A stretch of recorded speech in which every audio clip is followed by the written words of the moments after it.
अच्छा, मैंने आप लोगों की लैब रिपोर्ट्स की सबमिशंस क्रिएट कर दी हैं। लैब रिपोर्ट 1 और लैब रिपोर्ट 2 सबमिशन पहले से क्रिएट हुई भी थी, लेकिन मैंने वो डिलीट करके दोबारा से क्रिएट कर दिया है। तो आप लोगों के पास 20 दिसंबर तक टाइम है।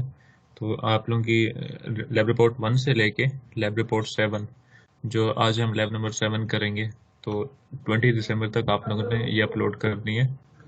और कोशिश सर कीजिएगा PDF फाइल्स अपलोड करनी है आपने। अगर सर नहीं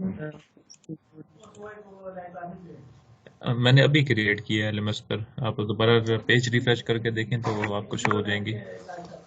सर लैब 1 से 7 तक करनी है या 1 2 जो है वो पहले सबमिट कर दी सही?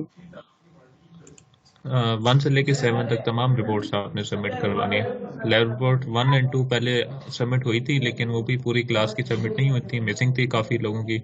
मैंने सबमिशन दोबारा डिलीट करके अगेन दोबारा क्रिएट कर दिया, तो आप दोबारा से सबमिट करवा दें।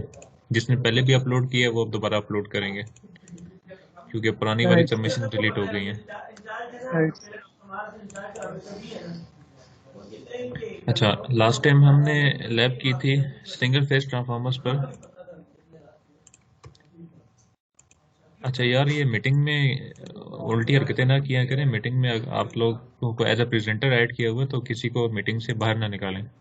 हाँ ये बात है कि हम सब की बेटी होती तो परीक्षा का नाम बेटी है। ये कोई बार बार निकाल रहा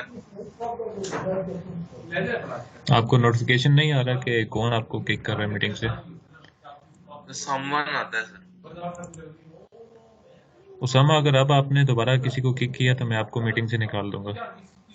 सर वो कह रहा है समवन सामानी। तो सामानी अच्छा, सम्मान आ रहा है, सम्मान लीग की या ना किया करें ये हरकतें, मीटिंग से किसी को किक ना करें। सर आप एक मीटिंग इस तरह स्टार्ट कर लें जिसमें आप वो सबको अटेंडी बना दें।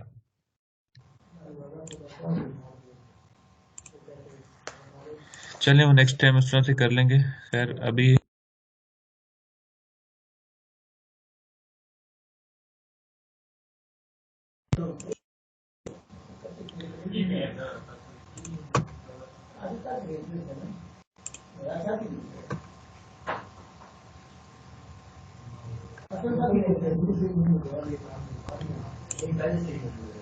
हम जो सिविलियन था ना इंडस्ट्री को सिर्फ बदल नाम रहेगा बंद भी रहेगा।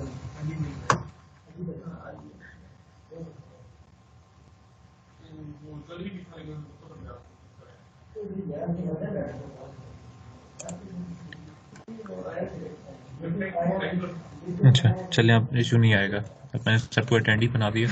खैर, आप लोगों को लास्ट टाइम जो लैब की थी उसमें कोई इशू तो नहीं आया? सिंगल फेज ट्रांसफार्मर्स की आप लोगों ने लैब रिपोर्ट्स बनाई हैं, तो अगर कुछ उसमें इशू है तो पहले वो डिस्कस कर लेते हैं।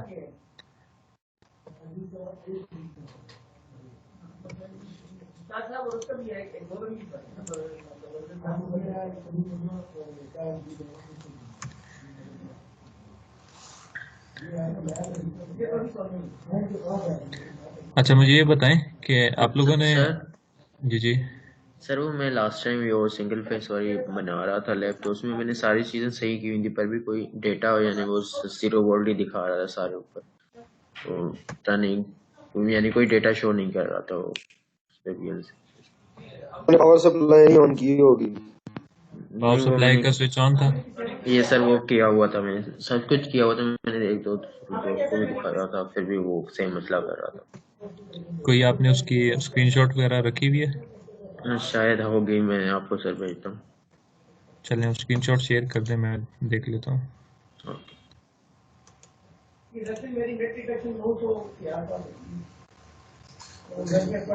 अच्छा, आप लोगों ने मोटर्स के टॉपिक स्टार्ट किए हैं? AC Motors, DC Motors, generators, ये स्टार्ट कर दिए टॉपिक्स?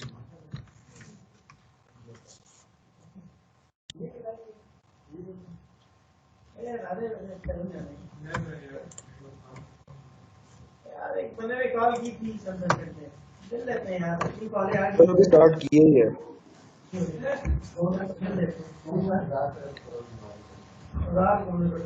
आजकल आप कौन सा टॉपिक पढ़ रहे हैं? मोटर से स्टार्ट किए हैं अभी, पहला लेक्चर हुआ है कल। Induction motors, yes sir. DC motors नहीं स्टार्ट की? No sir. अच्छा, और इससे पहले आपने सिंक्रोनस जनरेटर भी पढ़ा?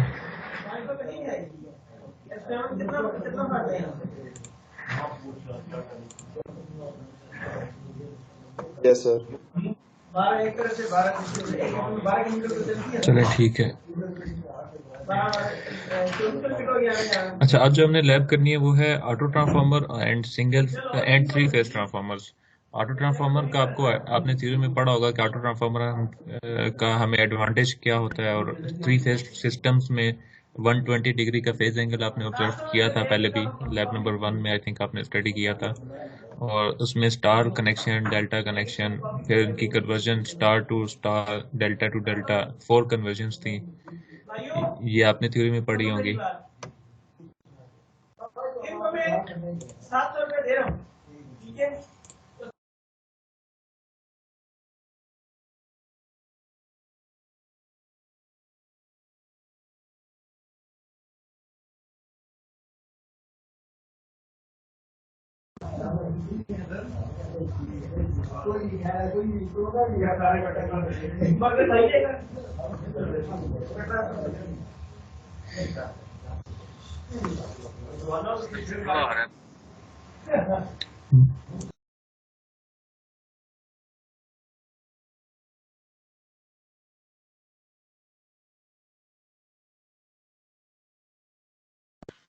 सर वो मैंने चैट में तस्वीर में स्क्रीनशॉट अपलोड कर दिया, वो काइंडली देख कर मुझे बता दें।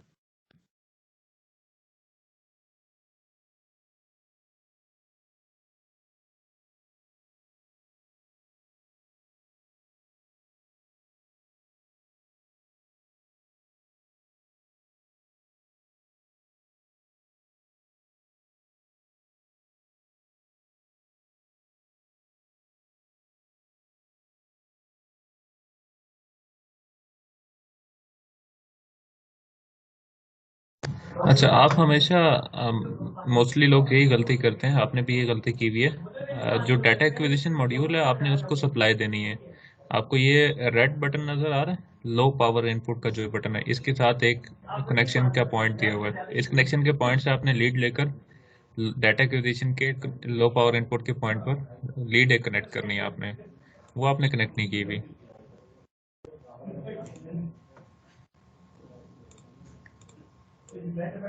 कौन सी सर? ये देखें, ये लेफ्ट साइड पे ये जो रेड बटन आपको दिखाई दे रहा है, आपने स्विच तो ऑन कर दिया है, लेकिन इसके साथ जो पॉइंट है यहाँ से आपने लीड कनेक्ट करनी थी डाटा एक्विजिशन के इस पॉइंट पर। ठीक है, तो जब तक ये लीड कनेक्ट नहीं करेंगे डाटा एक्विजिशन ऑन नहीं होगा, और जब ऑन नहीं होगा तो रीडिंग नहीं आएगी। ओके सर, थैंक यू, बस यही होगा। और बाकी जो डायग्राम है बाकी तो ठीक ही लग रही है, बाकी सिर्फ आपने प्राइमरी पर कनेक्शन दिया हुआ है। अच्छा, ये आप वो ओपन सर्किट टेस्ट और शॉर्ट सर्किट टेस्ट पे लैब कर रहे हैं? ये सर ठीक है, बाकी कनेक्शन ठीक है, बस सिर्फ वो मिस्टेक थी आपकी।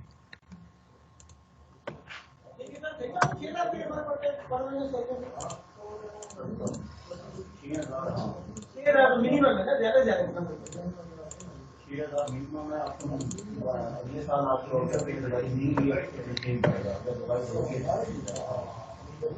लेकिन हमारा नहीं पड़ता, हमारा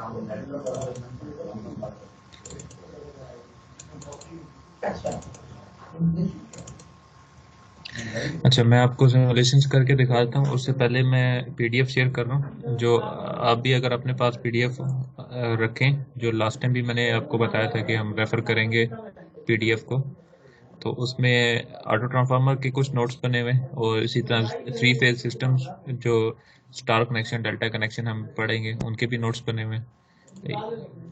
इसके अलावा मोटर्स के भी नोट्स बने हुए, तो हम ये चीज़ बार बार रेफर करते रहेंगे। आपने ये अपने पास डाउनलोड करके रख लेनी है।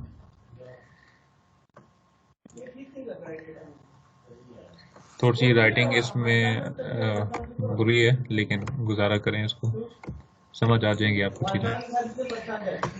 अच्छा, ऑटो ट्रांसफार्मर आपने पढ़ा होगा कि हम सिंगल वाइंडिंग लेते हैं और सिंगल वाइंडिंग से टैप बार निकाल लेते हैं। मीन्स कि हम एक ही वाइंडिंग को स्प्लिट कर लेते हैं टू वाइंडिंग्स में। एक हमारी कॉमन वाइंडिंग बन जाएगी, एक हमारी सीरीज वाइंडिंग बन जाएगी। एक को हम प्राइमरी साइड बना देते हैं और एक साइड को हम सेकेंडरी साइड बना देंगे। तो ऑटो ट्रांसफार्मर यूज करने का एडवांटेज क्या होगा और इसका डिसएडवांटेज क्या होगा, पहले वो देख लेते हैं, उसके बाद इसकी डेरिवेशंस होते हैं। तो एडवांटेज की अगर बात करें तो इस ट्रांसफार्मर में हमें एफिशिएंसी ज़्यादा मिलती है। इस ट्रांसफार्मर के इंटरनल लॉसेस कम होंगे क्योंकि इसमें हमने जो कॉपर वाइंडिंग है उसको रिड्यूस कर दिया। कॉपर वाइंडिंग रिड्यूस करेंगे तो हमारी ट्रांसफार्मर का साइज छोटा होगा क्योंकि हमारे कोर का साइज छोटा हो जाएगा। तो हमारे कोर लॉसेस रिड्यूस होंगे, कॉपर लॉसेस रिड्यूस होंगे, हमारे ट्रांसफार्मर की एफिशिएंसी ज़्यादा होगी। ओहमिक लॉसेस कम है क्योंकि हमने वाइंडिंग को रिड्यूस कर दिया।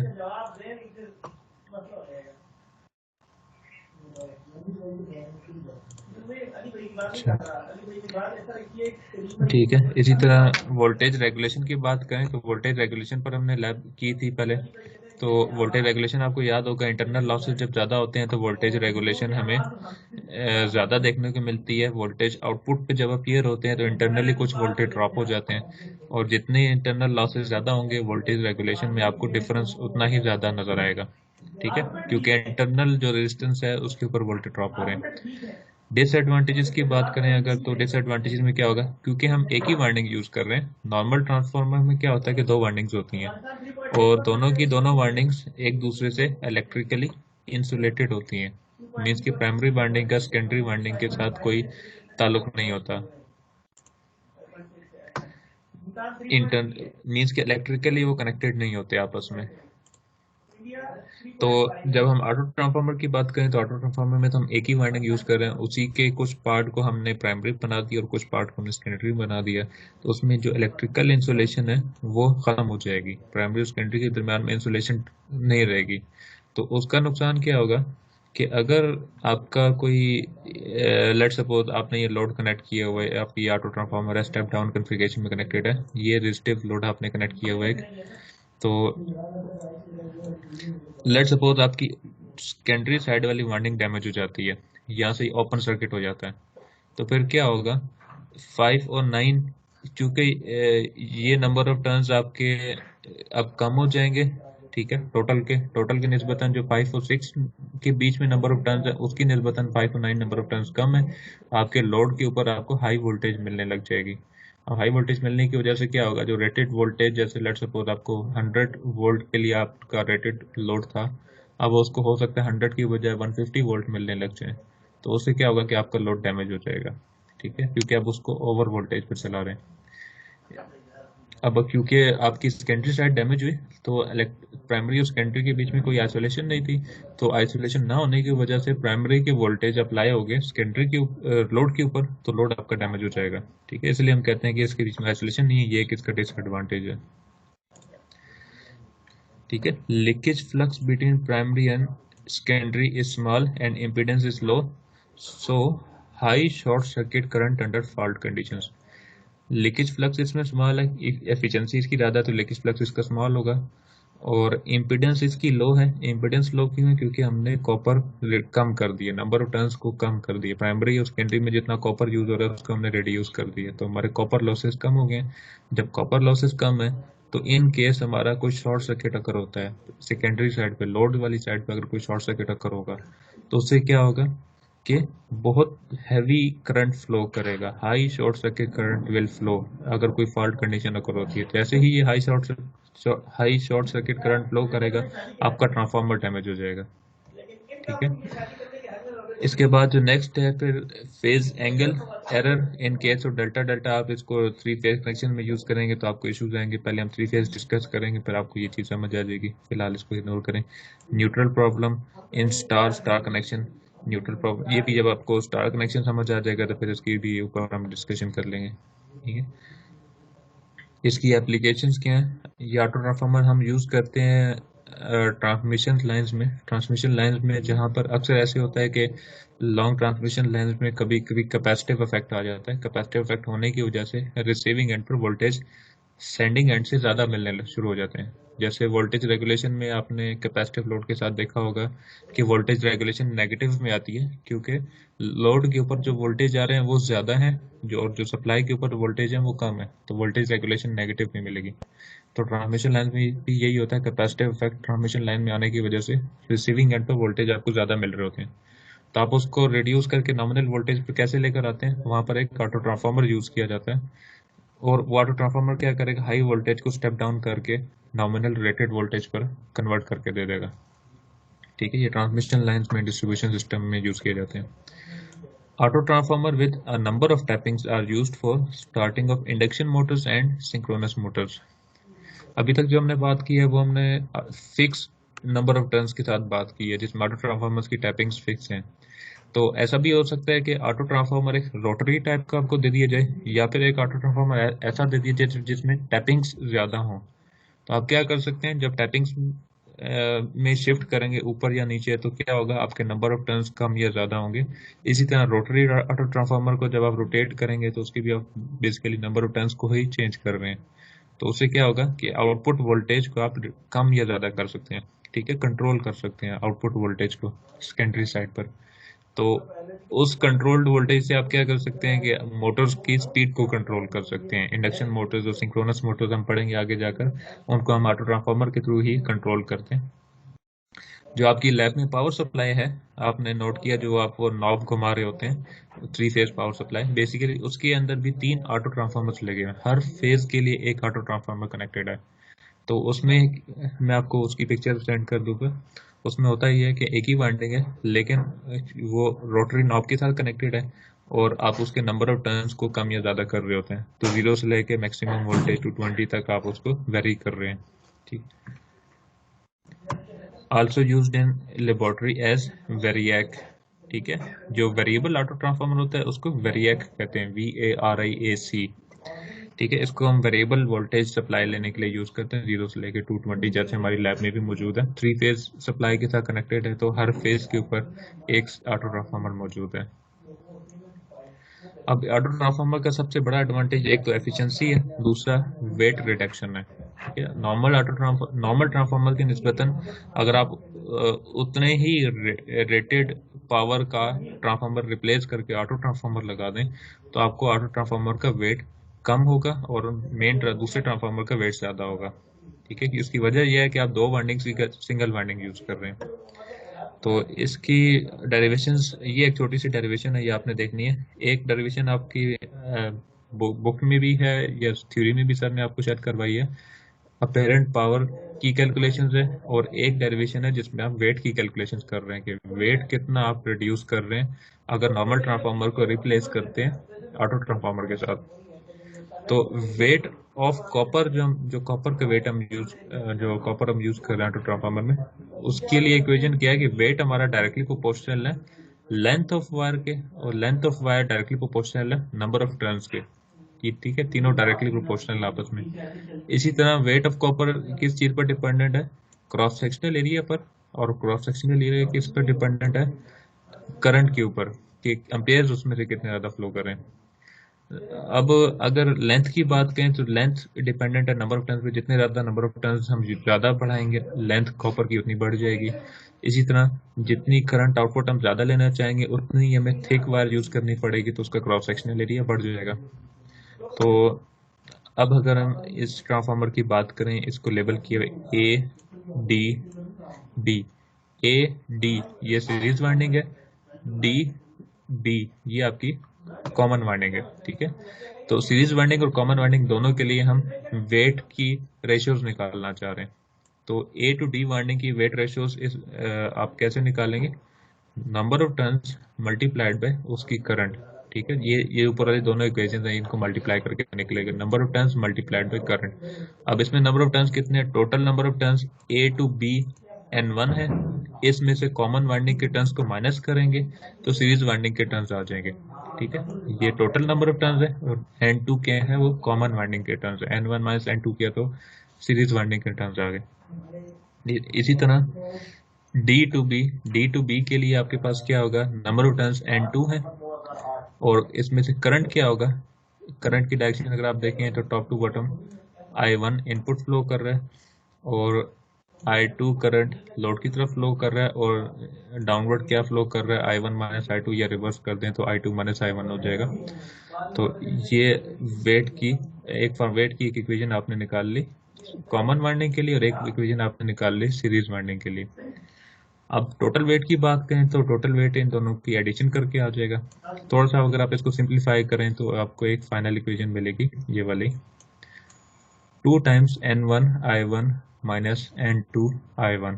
ठीक है, ये आपको ऑटो ट्रांसफार्मर के लिए इक्वेशन मिलेगी। ये आपकी इक्वेशन नंबर 1 है। अगर आप नॉर्मल ट्रांसफार्मर की बात करें जिसमें 2 वाइंडिंग्स यूज हो रही हैं, उसमें टोटल वेट क्या होगा N1 I1 plus N2 I2, तो ये आपको रिजल्ट देगा 2 N1 I1। ठीक है, ये आपकी इक्वेशन नंबर 2 आ गई। आपने क्या करना है, इक्वेशन नंबर 1 को डिवाइड करवा दें इक्वेशन नंबर 2 पर। तो क्योंकि हम रेशियो निकालना चाह रहे हैं कि ऑटो ट्रांसफार्मर का weight with respect to 2 winding transformer, तो weight of auto transformer divided by weight of two winding transformer, इन रेशियोज को डिवाइड करेंगे तो आपको एक फैक्टर मिलेगा 1 माइनस N2 बाई N1।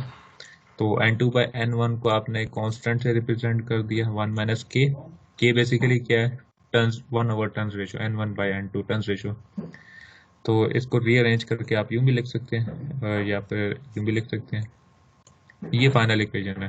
ठीक है, ये आप PDF में एक दफ़ा खुद भी देखेंगे तो बहुत सिंपल सी डेरिवेशन आपको समझ आ जाएगी। तो बेसिकली हमने क्या चीज़ फाइंड करनी है, K फाइंड करना है। K हमें बताएगा कि कितने % वेट रिड्यूस कर रहे हैं हम अगर हम नॉर्मल ट्रांसफार्मर को रिप्लेस करके ऑटो ट्रांसफार्मर प्लेस करें। ठीक है, एज एन एग्जांपल अगर आप इसको आपको मैं एक न्यूमेरिकल सॉल्व करवा देता हूँ। ये चीज़ समझ आ रही है जो मैं बता रहा हूँ आपको अभी तक हम क्या करना चाह रहे हैं?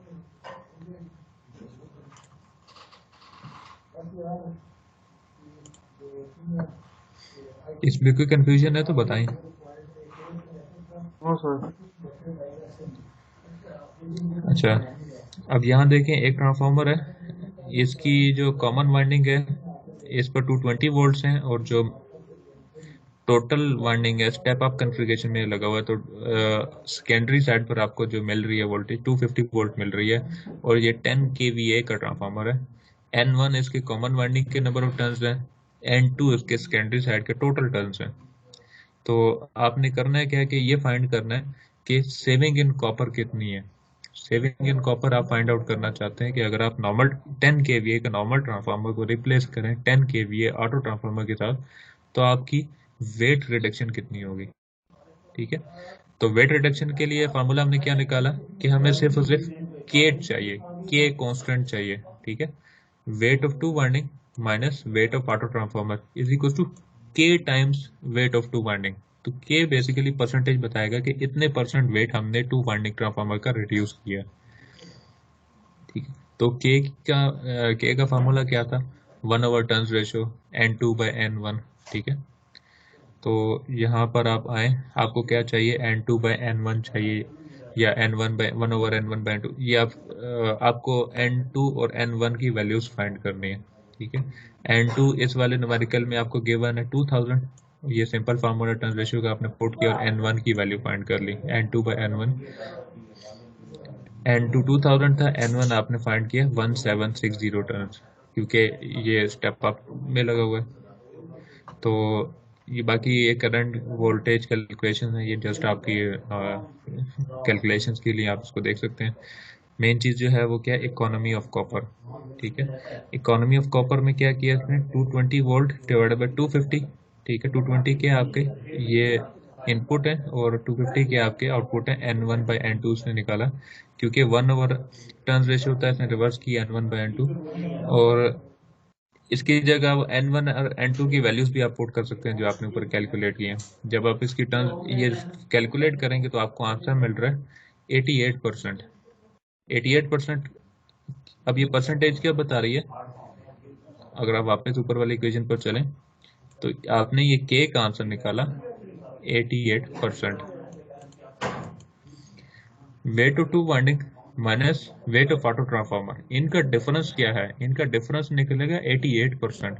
इसका मतलब है कि वेट ऑफ 2 वाइंडिंग जो 2 वाइंडिंग ट्रांसफार्मर था वो 88% ज़्यादा हैवी है वेट ऑफ ऑटो ट्रांसफार्मर के, ठीक है। तो आपकी सेविंग इन कॉपर या सेविंग इन वेट आपने 88% वेट रिड्यूस किया है अगर आप 2 वाइंडिंग की जगह ऑटो ट्रांसफार्मर यूज करते हैं तो, ठीक है। तो ये सिंपल सी ये कैलकुलेशन है, ये आपने करनी है। इसके अलावा जो एडिशनल एक इक्वेशन जो डेरिवेशन है वो आपने थ्योरी में पढ़ी है कि जिसमें वो बता रहा है कि अपेरेंट पावर का इंक्रीज कितना आएगा अगर आप ऑटो ट्रांसफार्मर यूज करते हैं तो वो उसमें इक्वेशन में आप नंबर ऑफ टर्न्स को देखते हैं कि सीरीज वाइंडिंग और कॉमन वाइंडिंग में नंबर ऑफ टर्न्स का कितना डिफरेंस आ रहा है।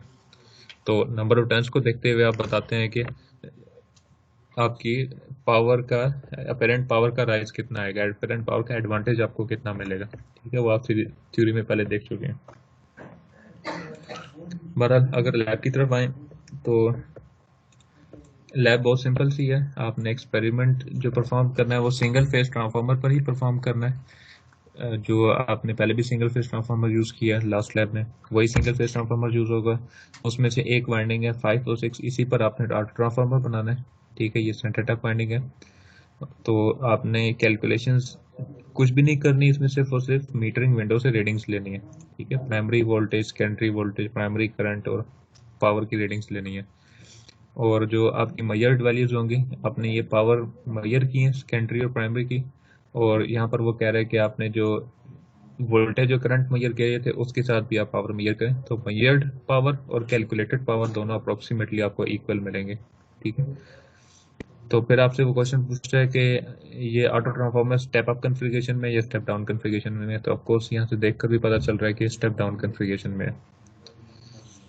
इसी तरह इसको फिर इसने रिवर्स पोलैरिटी में, रिवर्स कनेक्शन में भी कनेक्ट कर दिया, स्टेप अप कॉन्फ़िगरेशन में कनेक्ट कर दिया। अब वो आपसे क्या पूछ रहा है, सेम वही स्टेप्स रिपीट करने हैं आपने। करंट और वोल्टेज की रीडिंग्स लेनी है, पावर की रीडिंग्स लेनी है, ठीक है, और पावर को कैलकुलेट भी करना है आपने। तो जब ये कैलकुलेटेड पावर और मेजर्ड पावर इक्वल मिलेंगे आपको, ठीक है।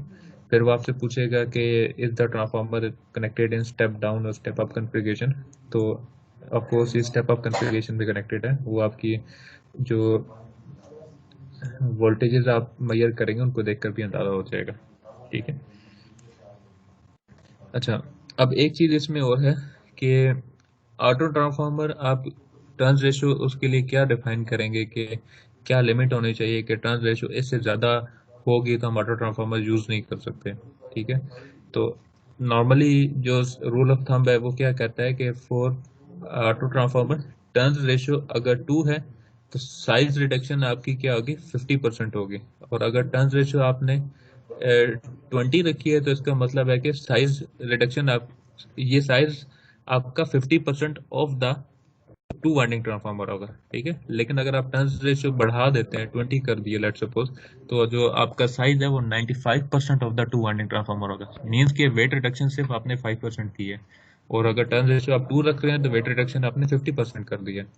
इसका मतलब है कि आप ऑटो ट्रांसफार्मर का एडवांटेज तभी आपको मिलेगा जब आप इसकी टर्न रेशियो 1 और 2 के दरम्यान में रखेंगे, ठीक है। 2 से ऊपर जितना जाते जाएंगे तो वेट रिडक्शन आपको उतनी ज़्यादा नहीं मिलेगी। तो ये एक इसका है कि इसको हम यूज़ ही करते हैं जब हमारे पास हमने बहुत थोड़ी सी वोल्टेज की कंपनसेशन करनी है, बहुत थोड़ी सी पावर की कंपनसेशन करनी है, तो फिर हम यूज़ करते हैं। तो टर्न रेशियो हम इसकी 1 से 2 के बीच में रखते हैं।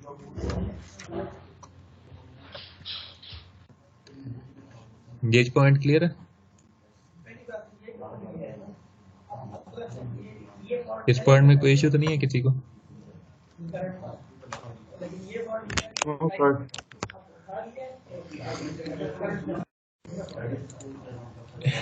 ये जो ऑटो ट्रांसफार्मर की लैब है ये तो आप खुद पैच कर लेंगे, सॉल्व करेंगे उसके ऊपर, उसके रिजल्ट्स निकाल कर रिपोर्ट बना लेंगे।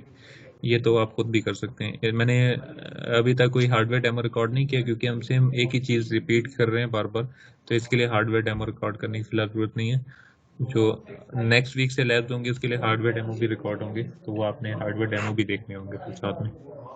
बहरहाल ये आज की लैब का जो लैब नंबर 7 है, ये लैब नंबर 7 है आपकी। आपने ऑटो ट्रांसफार्मर्स को स्टडी करना था, ठीक है। ऑटो ट्रांसफार्मर्स के बाद जो नेक्स्ट टॉपिक आता है वो है 3 फेज ट्रांसफार्मर्स या 3 फेज कनेक्शंस। आपने 3 फेज पावर सप्लाई पहले भी पढ़ी है कि 3 फेज सिस्टम क्या होता है। उसमें फेज डिफरेंस कितना आता है, 120 डिग्री का फेज डिफरेंस होता है, और फेस टू फेस वोल्टेज क्या होती है, फेस टू न्यूट्रल वोल्टेज क्या होती है, ये आपने पढ़े हैं ना, फेजर डायग्राम्स आपने स्टडी की थी।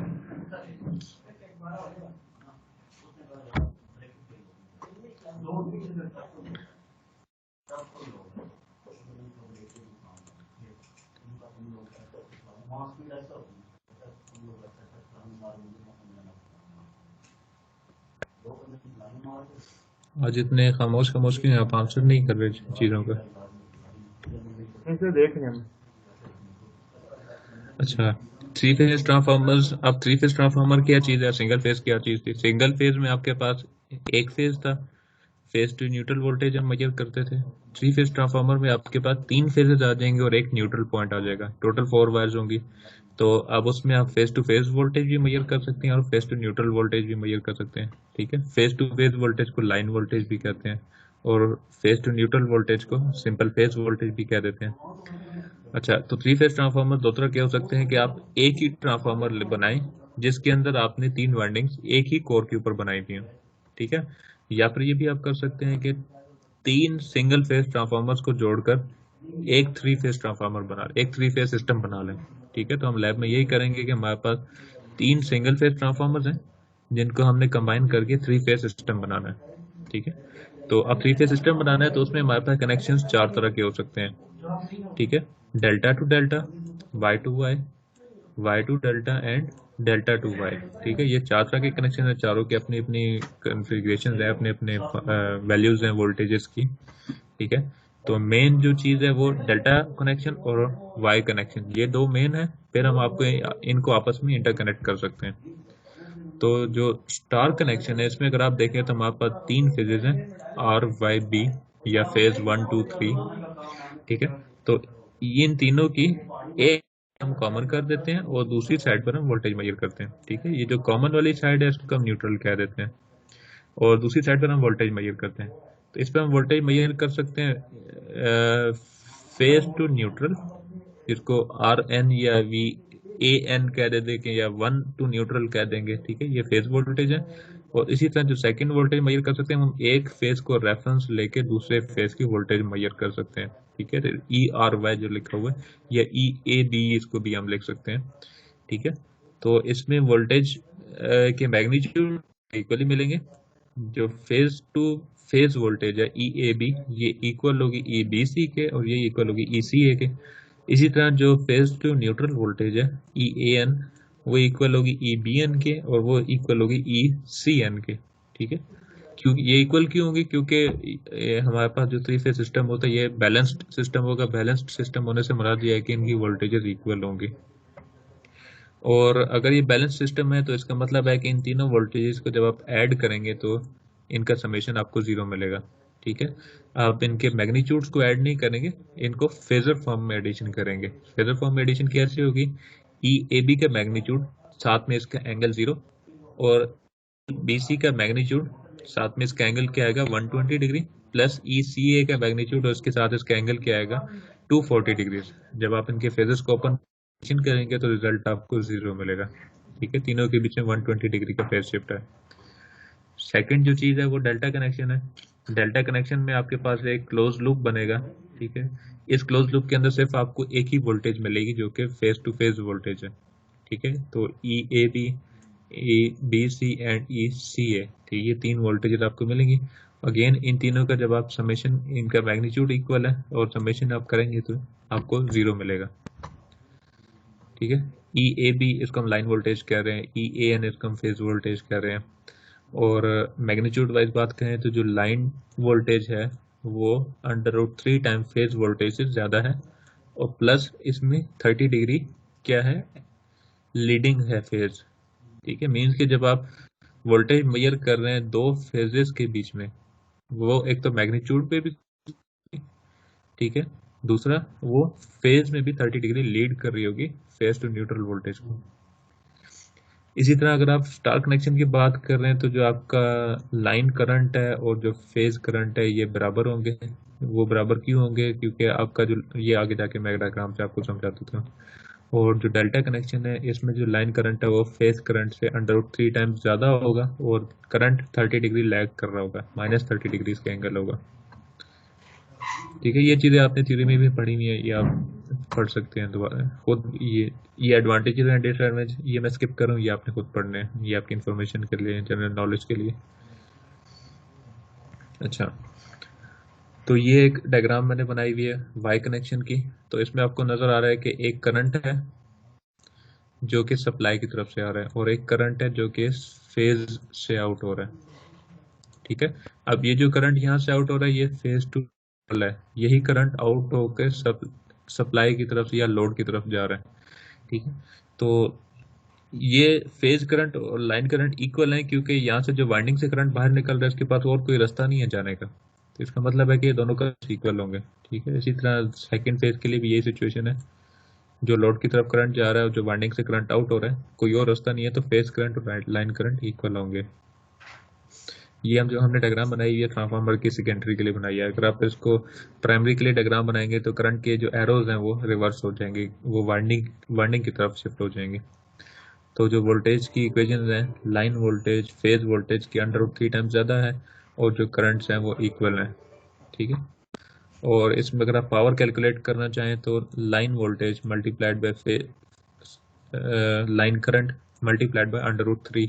√3 क्यों कर रहे हैं? क्योंकि 3 फेज सिस्टम का ये फार्मूला आपने √3 साथ में लाजमी लिखना है। अगर इस तरह से नहीं लिखना चाहते तो आप यूं लिखें, एक फेज की वोल्टेज मल्टीप्लाइड बाय उसी फेज का करंट मल्टीप्लाइड बाय 3, क्योंकि हम 3 फेज सिस्टम में काम कर रहे हैं। 3 फेज सिस्टम का बेनिफिट यही है कि सिंगल फेज सिस्टम की निस्बतन आप 3 टाइम्स पावर डिलीवर कर रहे हैं, तो इसीलिए हमने मल्टीप्लाइड बाय 3 लिखा हुआ है, क्योंकि इस सिस्टम में हम 3 टाइम पावर अपने लोड को डिलीवर कर रहे हैं।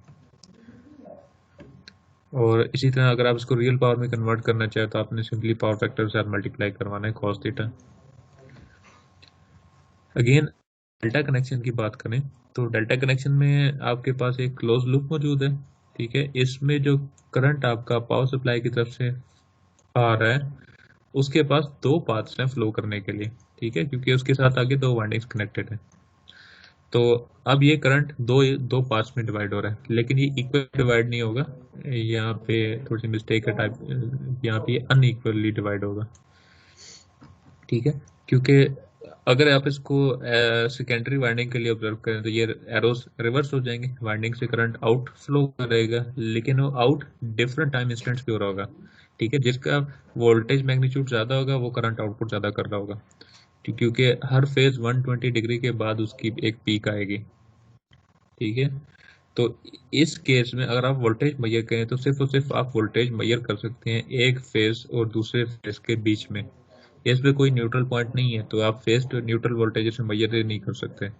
तो इसलिए हम यहाँ पर सिर्फ डेल्टा कनेक्शन में क्या लिखते हैं इक्वेशन, लाइन वोल्टेज इक्वल है फेज वोल्टेज के और लाइन करंट इक्वल है फेज करंट के √3 टाइम्स। ठीक है, जो स्टार कनेक्शन था उसमें हम वोल्टेज के लिए ये इक्वेशन लिखते थे, लेकिन डेल्टा में हम करंट के लिए ये इक्वेशन लिखते हैं कि लाइन करंट फेज करंट के √3 टाइम्स ज़्यादा है। अगेन अपेरेंट पावर, ये चीज़ याद रखनी है आपने कि अपेरेंट पावर हमेशा, चाहे वो स्टार कनेक्शन है चाहे वो डेल्टा कनेक्शन है, अपेरेंट पावर दोनों केसेस में इक्वल रहेगी। आपके एक फेज की वोल्टेज दूसरे फेज की वोल्टेज मल्टीप्लाइड बाय 3। ठीक है, ये आपकी अपेरेंट पावर का फार्मूला हो गया। इसको दूसरी in terms of line voltage लिखना चाहेंगे तो √3 आ जाएगा आपका। अगेन रियल पावर निकालना चाहते हैं cos थीटा। ठीक है,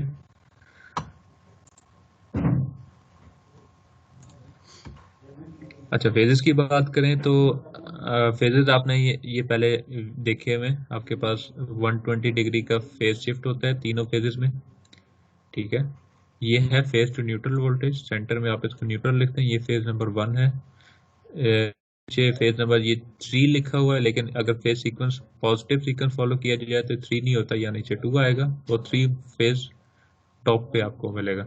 ठीक है, तो अच्छा फेज 1 2 3 आपके आगे तीनों के बीच में 120 डिग्री एंगल है, लेकिन अगर आप फेज टू फेज मेजर करना चाहें, मींस के फेज नंबर 1 को रेफरेंस लेके फेज नंबर 2 को मेजर करेंगे, तो फिर आपको फेज टू फेज वोल्टेज मिलेगी और वो आपको कितनी मिलेगी, उसका एंगल 30 डिग्री एंगल मिलेगा। और मैग्नीट्यूड में क्या होगी, वो √3 टाइम्स ज़्यादा होगी। इसके पीछे भी एक डेरिवेशन है, और वो डेरिवेशन आप थ्योरी में मोस्ट प्रोबेबली पढ़ चुके होंगे या पढ़ लेंगे आगे जाकर। तो अगर नहीं भी पढ़ी तो आप गूगल पे लिखेंगे तो पहले लिंक में ही आपको मिल जाएगी। अच्छा, तो ये फेजर डायग्राम में एक कंपैरिजन दिया हुआ है बेसिकली कि आपका फेज टू न्यूट्रल वोल्टेज और फेज टू फेज वोल्टेज, इन दोनों के बीच में फेज एंगल कितना है।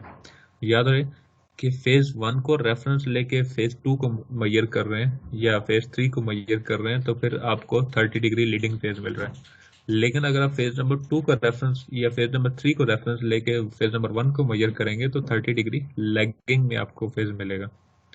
जैसे यहाँ आपको अभी मैं दिखा देता हूँ।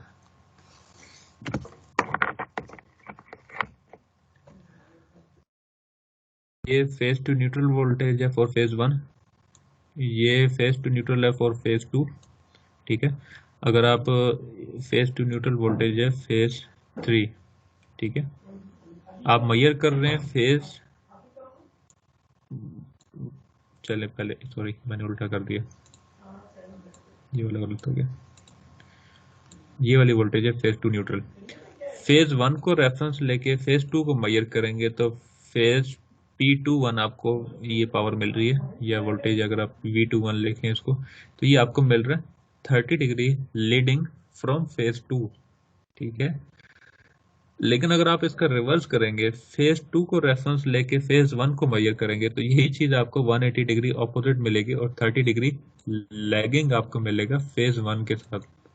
फिर आप इसको यहाँ -30 डिग्री के साथ, ठीक है, मैं आपको दिखा देता हूँ। ये आपके पास ये फेज 1 टू न्यूट्रल है और ये फेज 2 न्यूट्रल है, और लेकिन अब आप क्या मेजर कर रहे हैं, फेज 1 2, फेज 1 को मेजर कर रहे हैं 2 को रेफरेंस लेके, तो आपका जो एंगल है वो क्या बनेगा, -30 डिग्री फ्रॉम फेज 1, ठीक है। लेकिन अगर आप फेज 1 को रेफरेंस लेके 2 को मेजर करेंगे तो आपका एंगल बनेगा +30 डिग्री फ्रॉम फेज 2, ठीक है। इस चीज का ख्याल रखना ये फेजेस में।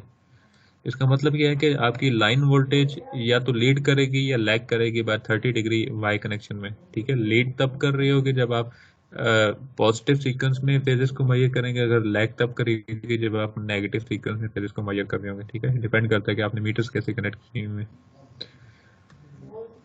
अच्छा, बाकी ये कुछ डेरिवेशंस है सिंपल सी, ये फिलहाल आप देखने की जरूरत नहीं है, ये आप अपने तौर पे देख सकते हैं।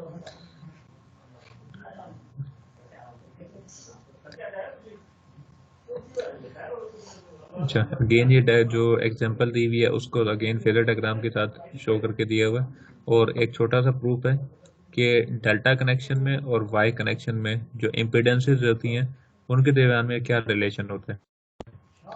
तो डेल्टा कनेक्शन में जो इम्पीडेंस है उसको 3 से डिवाइड करेंगे तो वाई कनेक्शन की इम्पीडेंस आपको मिलेगी, ठीक है। ये इसका छोटा सा प्रूफ है, बहुत सिंपल सा है, इसको आप अपने तौर पर देख सकते हैं। ये लैब का पार्ट नहीं है, ये आपकी वैसे नॉलेज के लिए।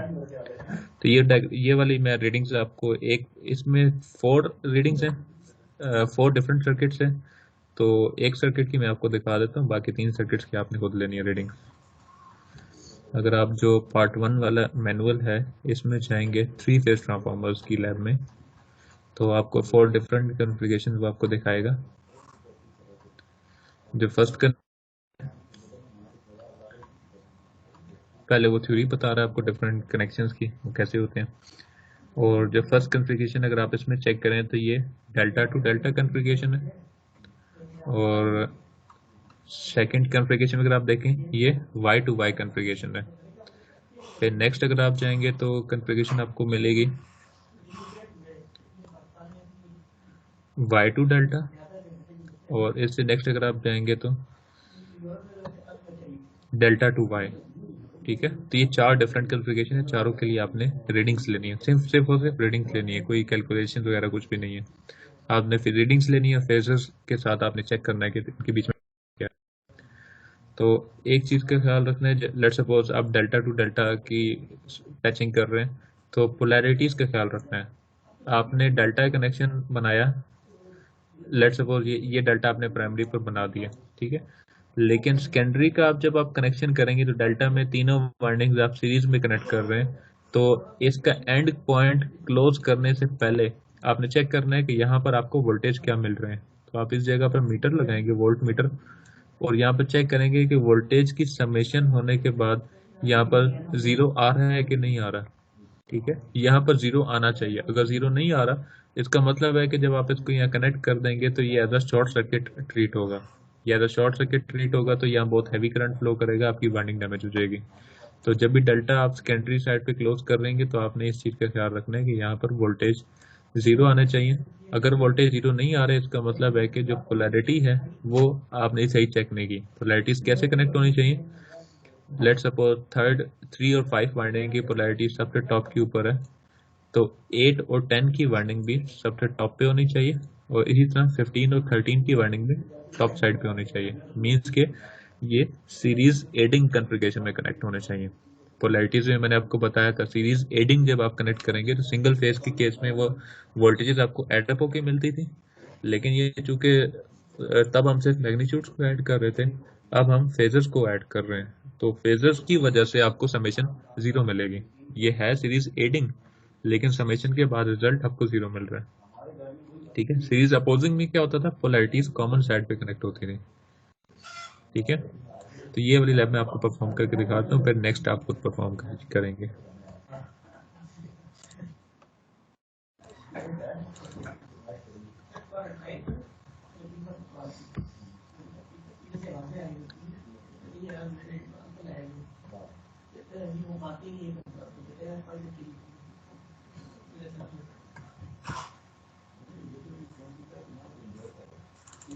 मेरा सैंडबॉक्स भी इशू कर रहा है, पता नहीं क्यों। सर अटेंडेंस कब लेंगे आप? मैं आपको ये टास्क पहले परफॉर्म करके दिखाता हूँ, उसके बाद अटेंडेंस ले लेते हैं।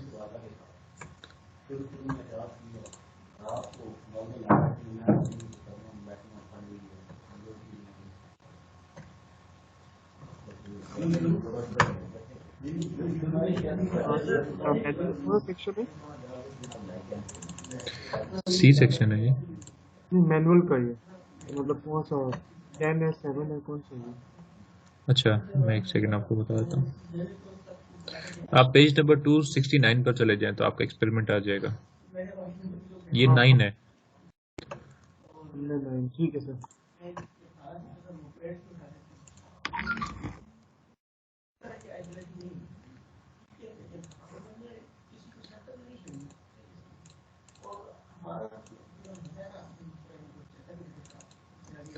बस मेरा सॉफ्टवेयर चल रहा है, मेरा भी सॉफ्टवेयर सैंडबॉक्स इशू कर रहा है काफ़ी दिनों से, तो देखते हैं कि चलता है कि नहीं।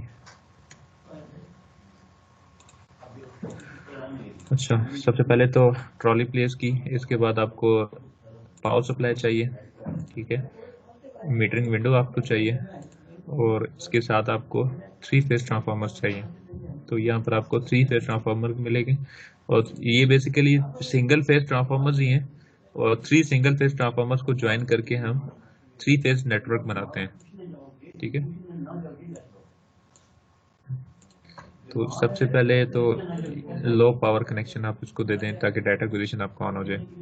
इसके बाद आपने क्या करना है, डेल्टा कनेक्शन बनाना है। तो डेल्टा कनेक्शन में क्या होगा कि आपकी तीनों वाइंडिंग्स सीरीज में कनेक्ट होंगी। ये आपका 3 फेज ट्रांसफार्मर का मॉड्यूल है, इसमें 3 सिंगल फेज ट्रांसफार्मर्स कनेक्टेड है, और ये 1:1 के ट्रांसफार्मर्स हैं। इनपुट 380 वोल्ट, आउटपुट भी 380 वोल्ट, और साथ में इन्होंने एक टैपिंग दे दी है 220 वोल्ट की।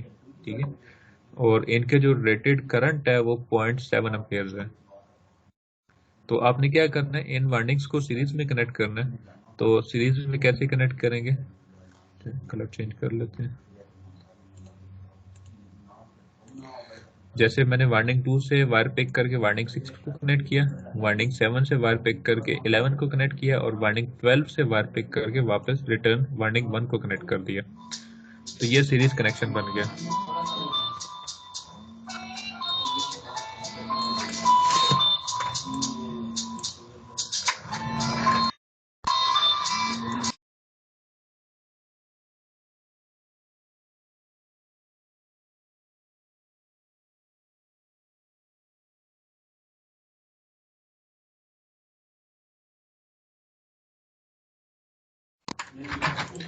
अच्छा, ये आपका डेल्टा कनेक्शन कंप्लीट हो गया और इसके बाद आपने क्या करना है, इसको सप्लाई दे देनी है। तो सप्लाई आप इसको कनेक्ट कर दें वाइंडिंग 1 पर,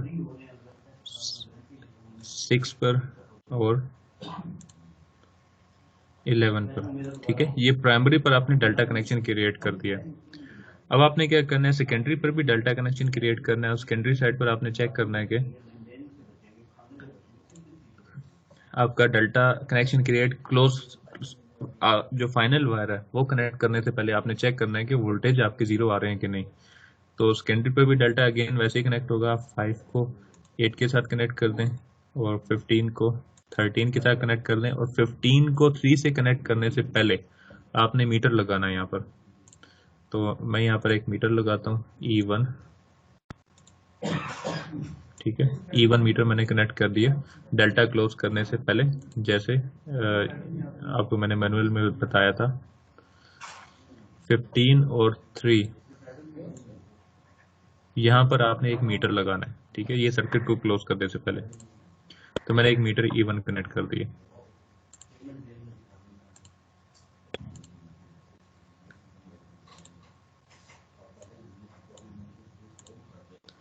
मैं इनपुट वोल्टेज को मैक्सिमम कर देता हूँ और फिर चेक करता हूँ समेशन 0 आ रही है कि नहीं। ठीक है, समेशन मुझे 0 मिल रही है, इसका मतलब है कि मेरे कनेक्शंस ठीक है। मैं इसको क्लोज, सर्किट को क्लोज कर सकता हूँ। ठीक है, मैं एक कनेक्शन रिवर्स करके भी आपको दिखा देता हूँ कि ये क्यों जरूरी है, इसको चेक करना क्यों जरूरी है।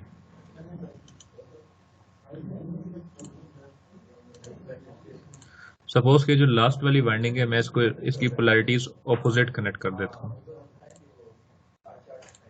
ठीक है, अब मैंने इसकी पोलैरिटी को ऑपोजिट कनेक्ट कर दिया, तो जो दूसरे एंड है उस पर मीटर लगाकर अब चेक करेंगे तो 0 वोल्ट नहीं मिलेंगे आपको।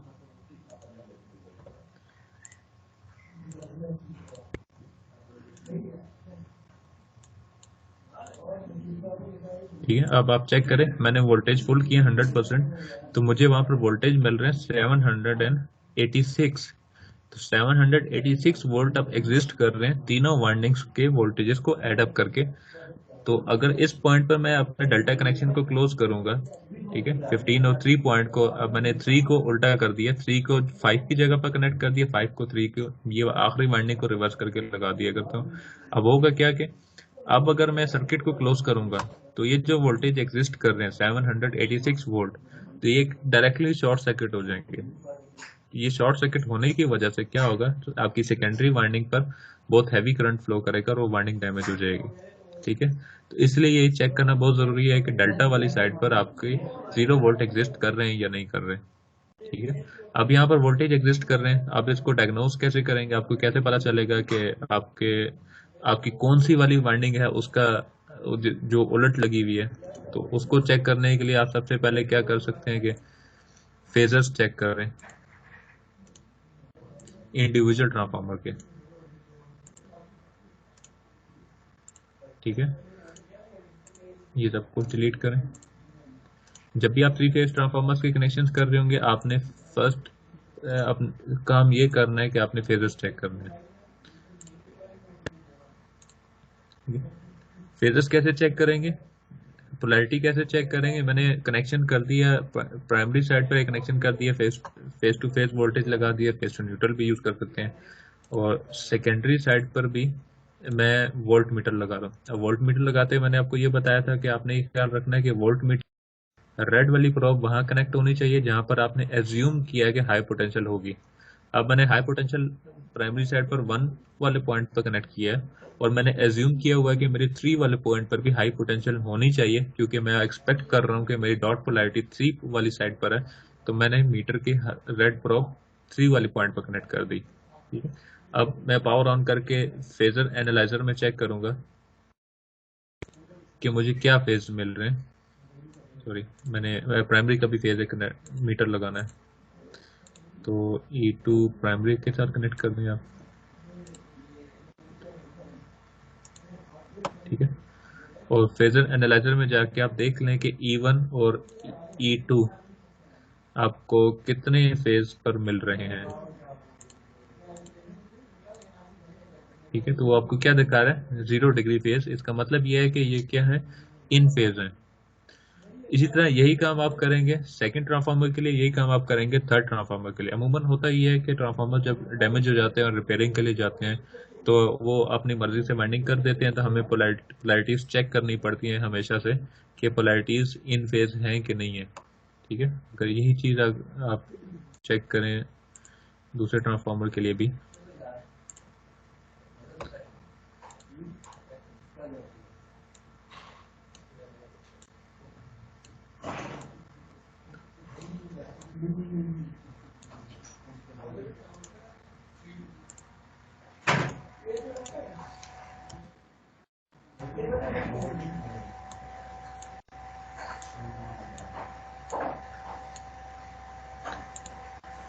तो दूसरे ट्रांसफार्मर को भी वो क्या दिखा रहा है कि इसकी भी प्राइमरी और सेकेंडरी इन फेज है। ठीक है, और इसी तरह आप चेक कर लें थर्ड ट्रांसफार्मर की भी। अगर किसी एक ट्रांसफार्मर की पोलैरिटी ऑपोजिट आ रही है तो इसका मतलब है कि आपने उसकी जो सेकेंडरी वाइंडिंग है उसको रिवर्स करके कनेक्ट करना है। ठीक है, तो मीन्स के उसके टर्मिनल को रिवर्स करना, जहाँ पे 3 कनेक्ट होगा उसकी जगह लेट्स सपोज 5 कनेक्ट करेंगे। ठीक है, अगर ये इसकी वाइंडिंग ऑपोजिट आ रही है। जब आपने ये वेरीफाई कर लिया तो इसके बाद फिर आपने क्या करना है कि डेल्टा कनेक्शन क्रिएट करें और अपनी रीडिंग्स ले लें। ठीक है, आप डेल्टा कनेक्शन क्रिएट कर लेते हैं दोबारा से।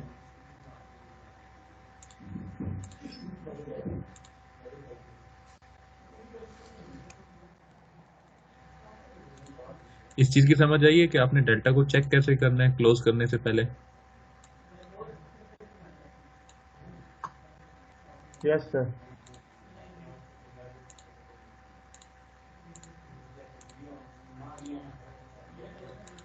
ये चीज सिर्फ जरूर आपने चेक करनी है सेकेंडरी साइड पर, और प्राइमरी साइड पर चेक करने की ऐसा जरूरत नहीं है, क्योंकि जो पोलैरिटीज आप प्राइमरी पर अप्लाई करेंगे उसी पोलैरिटीज के साथ आपको सेकेंडरी पर वोल्टेज मिलेंगी।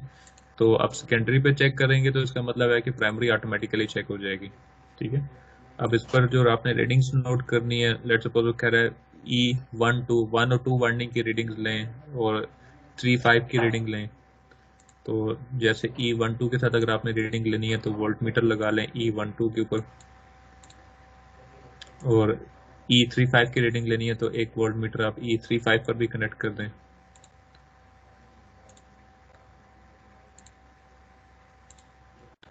लो पावर लगाना ना भूला करें। जब आप इसकी मीटरिंग विंडो में चेक करेंगे रीडिंग,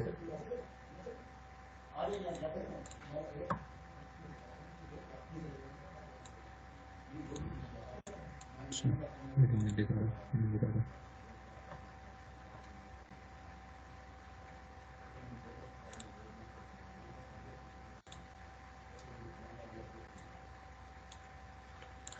कुछ मिस्टेक हो गई है लगता है, रीडिंग नहीं दिखा रहा।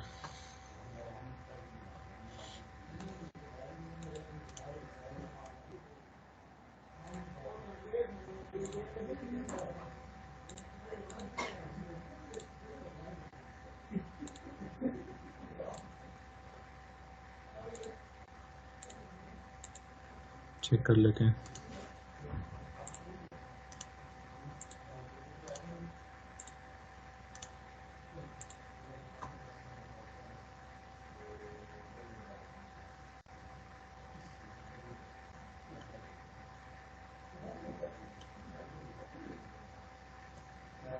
कनेक्शंस ठीक है, कोई सॉफ्टवेयर इशू कर रहा है।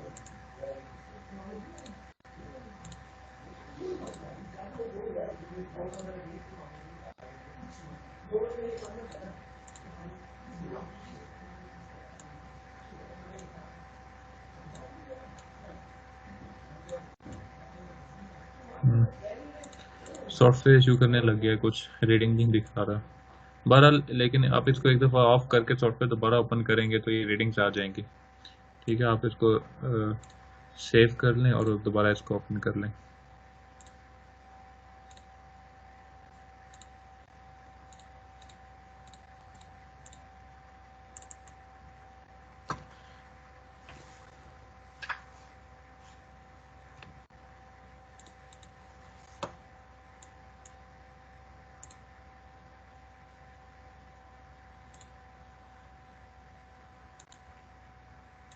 ठीक है। तो E1 चूंकि हमने कनेक्ट किया हुआ है मीटर 4 और 5 पर फेज नंबर 1 और फेज नंबर 2 के बीच में, तो हमें क्या मिल रही है, फेज टू फेज वोल्टेज मिल रही है। तो फेज टू फेज वोल्टेज क्या है, फेज वोल्टेज के √3 टाइम करेंगे तो आपको फेज टू फेज वोल्टेज मिलेगी। ठीक है। इसी तरह आप सेकेंडरी साइड की भी वोल्टेज मेजर कर सकते हैं।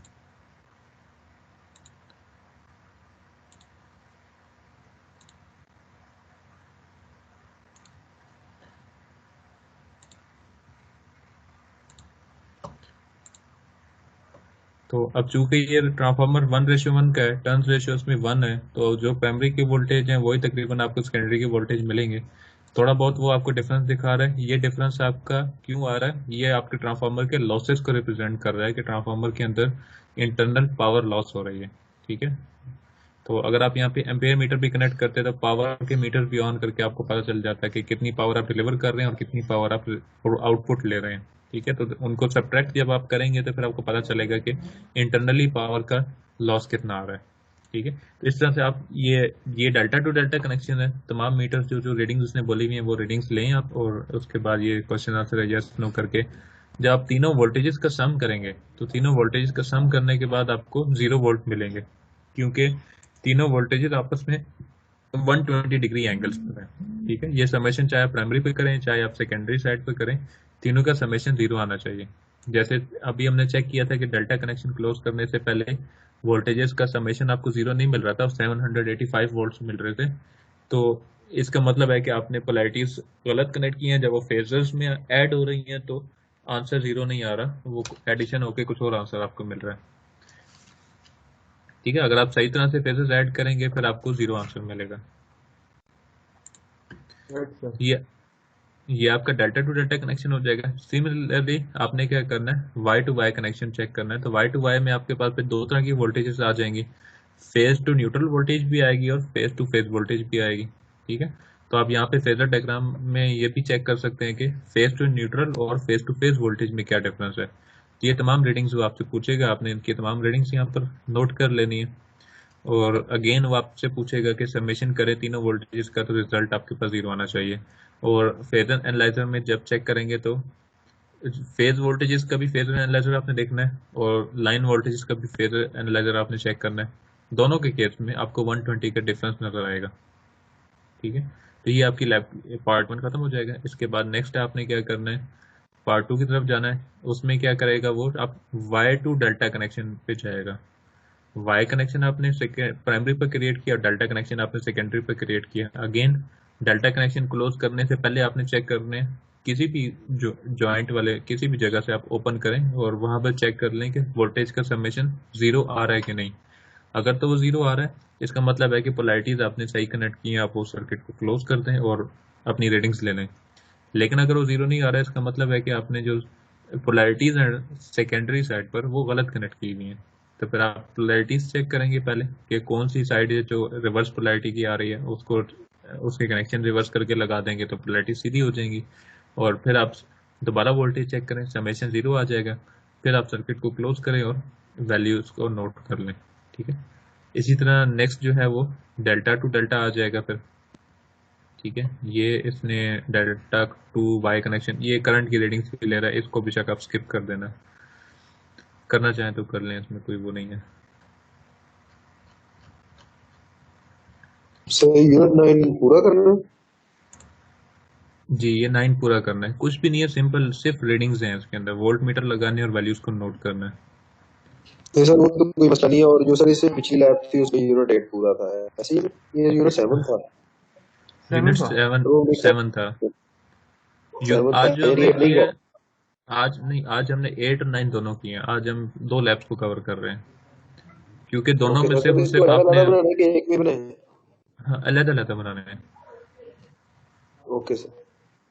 अगर आप आपका जो मैंने आपको बताया था ना जो लैब्स का सीक्वेंस है ना वो वही चलेगा जो आपके पास पुराना मैनुअल था, बस उसके अंदर का जो कंटेंट है वो हम नए मैनुअल का फॉलो कर रहे हैं। ठीक है। तो उस लैब के सीक्वेंस में आपकी ऑटो ट्रांसफार्मर की लैब नंबर 7 बनती है आई थिंक, और जो 3 फेज सिस्टम है वो लैब नंबर 8 बनती है। तो मैंने आपको 7 और 8 दोनों इकट्ठी आज कवर करवा दी हैं क्योंकि दोनों में बहुत इजी लैब है, सिर्फ आपने रीडिंग्स लेनी है। आपने 8 9 कवर करिए, 7 8 कवर है। 7 तो पिछली लैब 6 थी हमारी। एक सेकंड, मैं आपका ना वो जो पुराना मैनुअल है वो ओपन कर लेता हूँ, उसमें देख लेते हैं ना।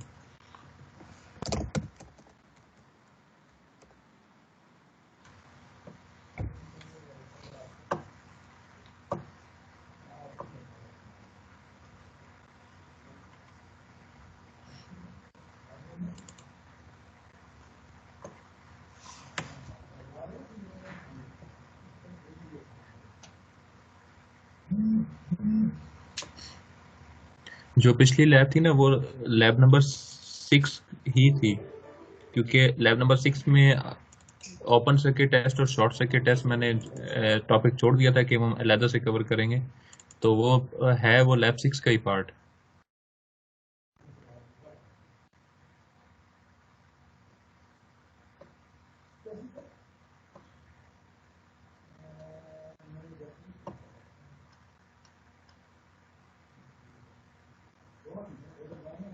ऐसे ही है। जो लैब नंबर 6 है वो है सिंगल फेज ट्रांसफार्मर्स की, तो जो open circuit test and short circuit test वाला पार्ट था वो सिंगल फेज ट्रांसफार्मर्स का ही पार्ट है, लैब नंबर 6 के अंदर ही आएगा वो।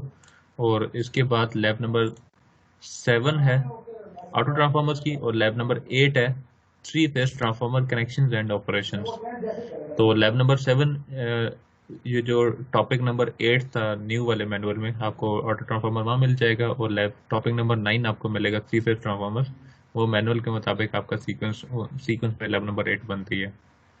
ठीक है, तो आपका सबमिशन मैंने लैब नंबर 7 तक क्रिएट कर दी थी, मैं लैब 8 की भी सबमिशन क्रिएट कर देता हूँ। तो ऑटो ट्रांसफार्मर और 3 फेज ट्रांसफार्मर ये दोनों आपने अलग अलग रिपोर्ट सबमिट करवानी है। Okay sir. अच्छा, एक चीज अगर आप नोट करें, जो वाई टू डेल्टा, ये वाई टू वाई कनेक्शन है, ठीक है। तो इसी तरह जब आप वाई टू डेल्टा में जाएंगे फिर आपको वोल्टेजेस क्या मिलेंगे। लेट सपोज ये वाई टू डेल्टा कनेक्शन है,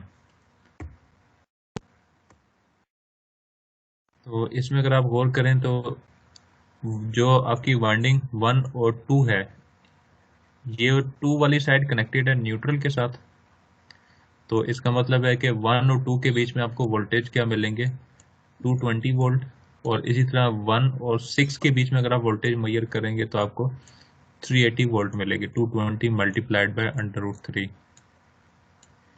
ठीक है, ये फेज टू फेज वोल्टेज हो गए या फिर लाइन वोल्टेज हो गए। ठीक है, इसको वी लाइन लिख देते हैं, और जो दूसरी वोल्टेज है ये वी फेज है।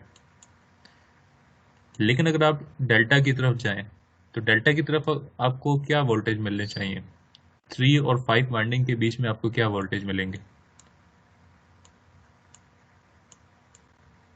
कोई बता सकता है? 220 220 क्यों मिलेंगे? सर, वो फेज वोल्टेज आ चाहिए ना सर, वी फेज और वी लाइन सेम होता है उसका, तो अगर उसकी वाइंडिंग्स कम है तो कम होगी।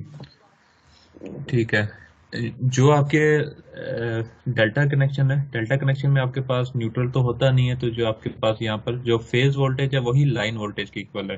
तो वो हम लाइन वोल्टेज किसको, लाइन वोल्टेज तो आ गई आपके 3 और 5 के बीच में जो वोल्टेज है हम इसको लाइन वोल्टेज कह रहे हैं। लेकिन वो फेज वोल्टेज कहाँ पर है जिसको हम जिसके इक्वल हम कह रहे हैं कि लाइन वोल्टेज हमारी फेज वोल्टेज की इक्वल है। वो फेज वोल्टेज बेसिकली आपके वाई कनेक्शन में जो फेज वोल्टेज है उसकी हम बात कर रहे होते हैं। डेल्टा का जो लाइन वोल्टेज है 3 और 5 के बीच में जो वोल्टेज है वो इक्वल है वाई कनेक्शन के फेज वोल्टेज के, जो कि 220 यहाँ पर है, तो आपको यहाँ भी 220 मिलेंगे। ठीक है, तो अब इस केस में अगर आप देखें तो 1 और 2 जो वाइंडिंग है ये प्राइमरी वाइंडिंग है, और 3 और 5 जो वाइंडिंग है ये सेकेंडरी वाइंडिंग है। ठीक है, अगर दूसरे तरीके से अगर आप समझना चाहें इसी तरीके से, 1 और 2 प्राइमरी वाइंडिंग है, 3 5 सेकेंडरी वाइंडिंग है, और ये ट्रांसफार्मर 1:1 का ट्रांसफार्मर है। तो प्राइमरी पर जितने आपने वोल्टेज अप्लाई किए हैं सेकेंडरी पर भी आपको उतने ही वोल्टेज मिलेंगे। तो 220 आप प्राइमरी पर दे रहे हैं। जी जी सर, ये जो 15 है जिस वाइंडिंग के टॉप पे ये डेल्टा कनेक्शन की फर्स्ट वाइंडिंग, इसके क्रॉस भी 220 ही होगा? हाँ, 15 और 13 के बीच में भी 220 होगा, 8 और 10 के बीच में भी 220 होगा। सर देखने से इसको 440 होना चाहिए। नहीं, 440 आपको नहीं मिलेगा। वही आपको आसान तरीके से मैं समझा रहा हूँ ना कि अगर आप चेक करें जो वाइंडिंग 1 2 है ये प्राइमरी वाइंडिंग है और वाइंडिंग 3 5 आपकी सेकेंडरी वाइंडिंग है। ठीक है, यहाँ पर आपको मैं यहाँ दिखा देता हूँ।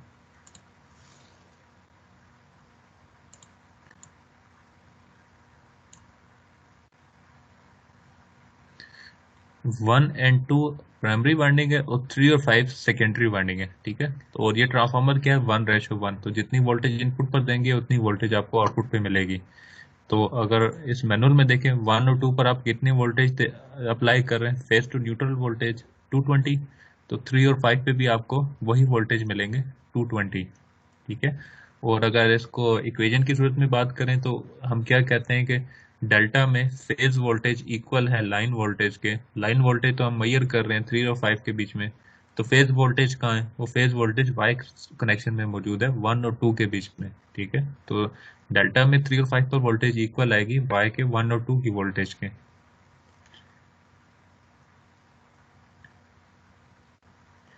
फिर जब ये वोल्टेज इक्वल हो जाती है तो फिर हम क्या फिर हम एक और चीज भी हम बात कर रहे होते हैं कि जब हम वाई से डेल्टा में जा रहे हैं तो एक √3 का फैक्टर मल्टीप्लाई होकर आता है। तो √3 का फैक्टर किस जगह पर आता है, जो आपकी लाइन वोल्टेज है वाई कनेक्शन में। जैसे 1 और 6 के बीच में आप 380 वोल्टेज मेजर कर रहे हैं, तो 380 वोल्ट कन्वर्ट होकर आपको 220 मिलेंगे, √3 टाइम लेस वोल्टेज आपको मिलेंगे। ठीक है, तो ये √3 का फैक्टर यहाँ पर आपको नजर आता है।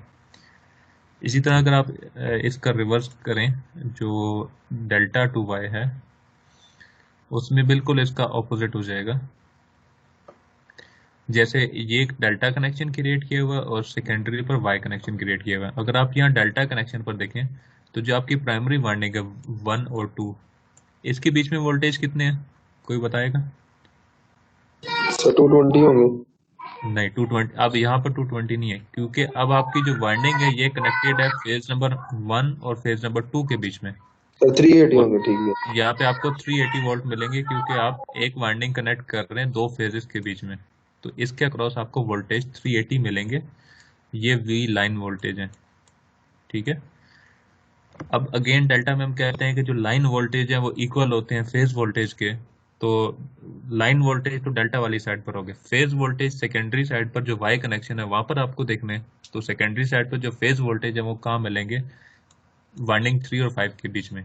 तो अगेन यहाँ पर आपको क्या मिलेंगे, 380 वोल्ट मिलेंगे। आसान लफ्जों में समझना चाहें तो 1 और 2 वाइंडिंग जो है ये आपकी प्राइमरी वाइंडिंग है, 3 और 5 वाइंडिंग आपकी क्या है, सेकेंडरी वाइंडिंग है। 1:1 का ट्रांसफार्मर है, तो प्राइमरी पर जितने वोल्टेज अप्लाई करेंगे सेकेंडरी पर उतने ही वोल्टेज मिलेंगे। ठीक है, इसलिए ये 380 और 380 इक्वल वोल्ट्स आपको मिलेंगे। ये चीज समझ आ गई? Yes sir. अच्छा, अगर ये समझ आ गया तो फिर मुझे बताएं कि 3 और 8 जो पॉइंट है इसके बीच में क्या वोल्टेज आपको मिलेंगे, ये बता सकते हैं?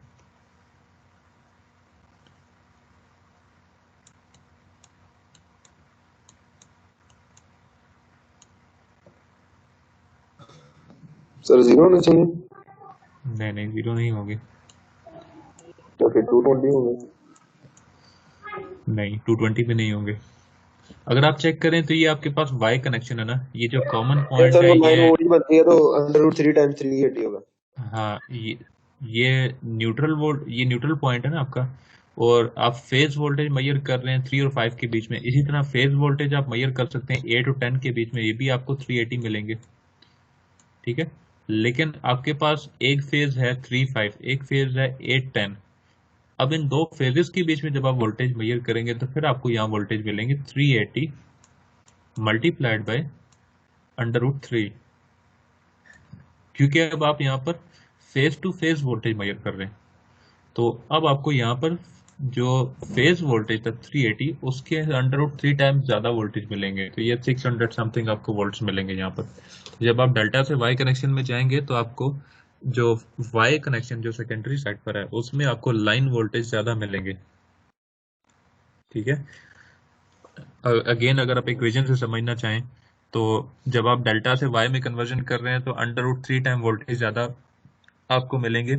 और वाई कनेक्शन डेल्टा कनेक्शन के लिए हम कहते हैं कि आपकी जो फेज वोल्टेज है वही लाइन वोल्टेज है, तो लाइन वोल्टेज डेल्टा वाली साइड पर आपने देखा 380, ये इक्वल है फेज वोल्टेज के, और वो फेज वोल्टेज कहाँ एग्जिस्ट कर रही है, सेकेंडरी साइड पर। 380 आपने देख लिया कि आ रही है। अब उस 380 का √3 टाइम्स आपको मिलना है, तो वो √3 टाइम आपको कहाँ मिलेगा, वाई कनेक्शन के फेस टू फेस वोल्टेज पर। तो वो 380 मल्टीप्लाइड बाय √3 होकर आपको 600 समथिंग वोल्टेज मिलेंगे। Okay sir. ठीक है, तो ये रीडिंग्स आपने लेनी है, सब आपने अपने वो ये रिपोर्ट में फिल कर लेना है। मैं आपको फेजर एनालाइजर के थ्रू एक दो चीज़ें और दिखा देता हूँ। लाइन वोल्टेज और फेज वोल्टेज का फेजर में आपको दिखा देता हूँ।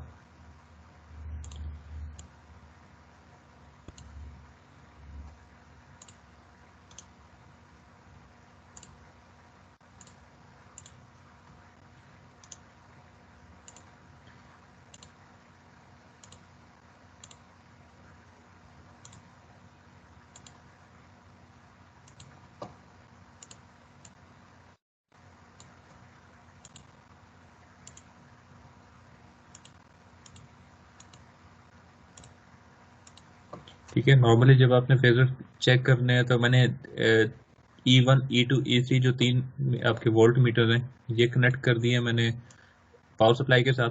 ठीक है, और जो E1 E2 E3 की नेगेटिव साइड है वो मैंने कॉमन करके न्यूट्रल के साथ कनेक्ट कर दिए। अब अगर आप फेजर एनालाइजर में जाके चेक करेंगे तो आपको E1 E2 E3 के बीच में 120 डिग्री का फेज डिफरेंस आपको नजर आएगा।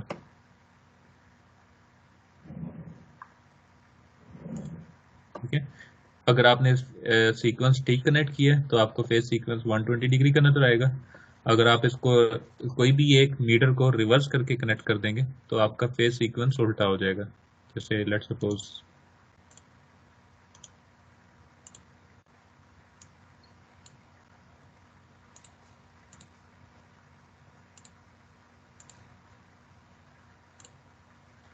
अब क्या हुआ, जो मैंने E2 मीटर था, E2 मीटर को मैंने क्या किया, रिवर्स करके कनेक्ट कर दिया। ठीक है, तो E2 मीटर अब मुझे रीडिंग क्या दे रहा है, पहले ये रीडिंग नीचे की तरफ आ रही थी, 240 की तरफ आ रही थी या -120 की तरफ आ रही थी।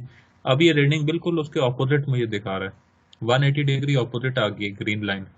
ये क्यों ऑपोजिट आ गई, क्योंकि मैंने मीटर उल्टा कनेक्ट किया है। ओरिजिनल जो फेज सीक्वेंस है वो बिल्कुल ठीक है, वो 120 डिग्री एंगल के साथ ही था, लेकिन चूंकि मैंने मीटर को उल्टा कनेक्ट कर दिया तो अब मुझे ये फेज ऑपोजिट दिखा। अब ये मेरी ह्यूमन एरर है, ये इसकी वजह से क्या हो रहा है कि रीडिंग गलत आएगी, फेज एंगल मैं गलत मेजर कर रहा हूँ। तो ये मिस्टेक नहीं करनी।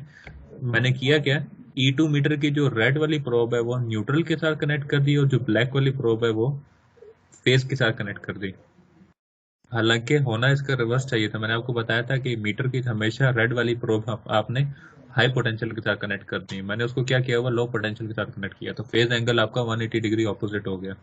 जब इस तरह से करेंगे तो आपकी रीडिंग गलत आएगी। ठीक है,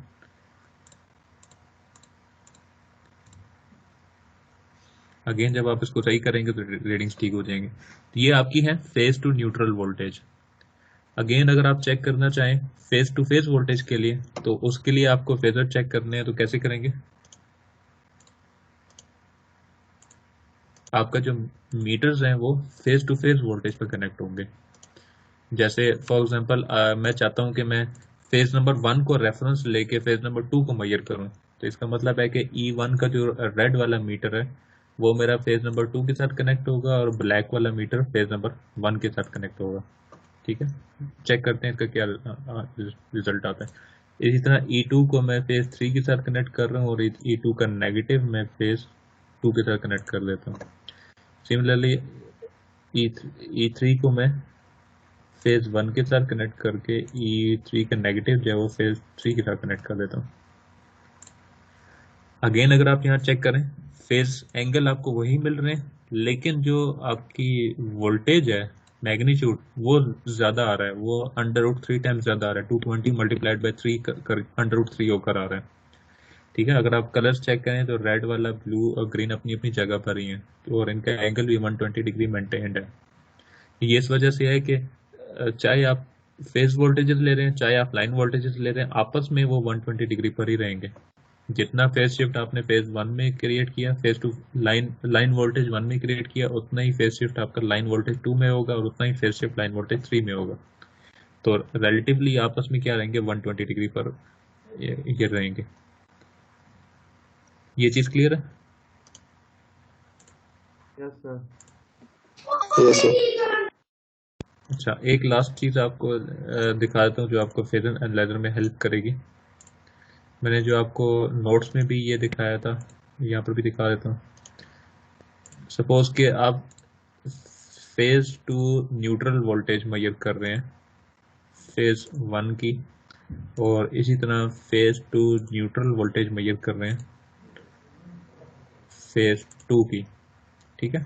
और फेज 1 को रेफरेंस लेके फेज 2 की वोल्टेज में मेजर करना चाहता हूँ, तो इस यानी कि लाइन वोल्टेज मेजर करना चाहता हूँ V21, ठीक है। 1 को रेफरेंस लेके 2 को मेजर करना चाहता हूँ, तो इसका मतलब है कि मुझे मीटर लगाना पड़ेगा।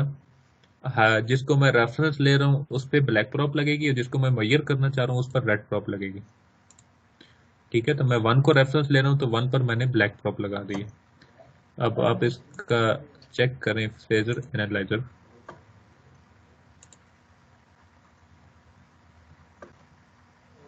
अच्छा, इसको क्या हो गया?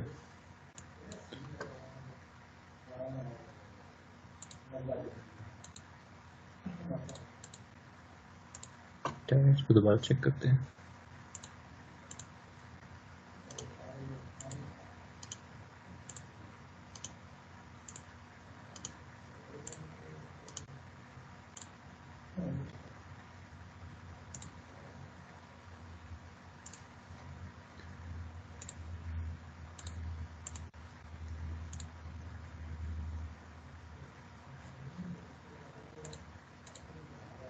रीडिंग नहीं दिखा रहा तो उसका मतलब सॉफ्टवेयर गड़बड़ कर रहा है। आप इस फाइल को सेव कर लें और रीओपन कर लें।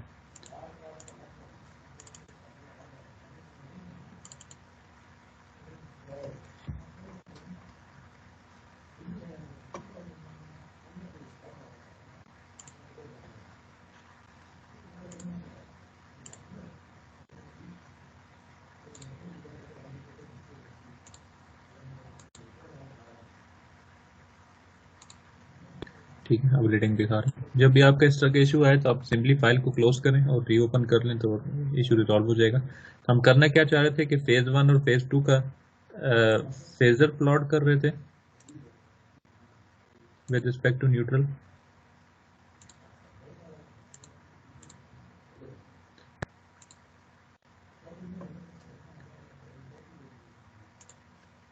फेज 2 अगेन नहीं दिखा रहा।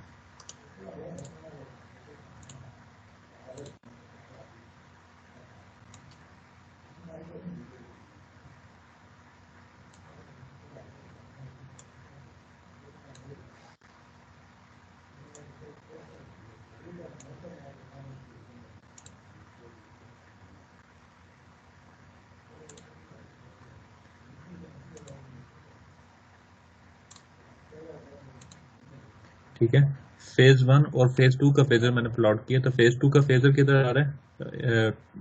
120 डिग्री का डिफरेंस वो दिखा रहा है। फेज 1 को रेफरेंस लेके फेज 2 का मेजर कर रहे हैं। अगर इसको मैं रिवर्स कर दूं, फेज 2 का रेफरेंस लेके फेज 1 को मेजर करूंगा तो मुझे वो लीडिंग में दिखाना शुरू कर देगा एंगल, ठीक है। तो ये आप चेक कर सकते हैं सर। अच्छा, अब मैंने चेक क्या करना है कि phase two phase voltage measure करनी है। चलें इसको ऊपर की तरफ फेज 2 को रेफरेंस कर लेते हैं ताकि इजीली समझ आए। मैं फेज नंबर जो मेरा फेज 1 है इसको रेफरेंस लेके, मींस के E1 को रेफरेंस लेके E2 को मेजर करना चाह रहा हूँ। मींस के phase two phase voltage measure कर रहा हूँ फेज नंबर 2 की with respect two phase number 1। तो उसके लिए मुझे क्या करना पड़ेगा? रेड प्रोब मुझे वहां कनेक्ट करनी है जिसको मैंने मेजर करना है, और ब्लैक प्रोब मैंने वहां कनेक्ट करनी है जिसको मैं रेफरेंस ले रहा हूँ, ठीक है। ब्लैक प्रोब हमेशा लो पोलैरिटी पर कनेक्ट करनी है आपने।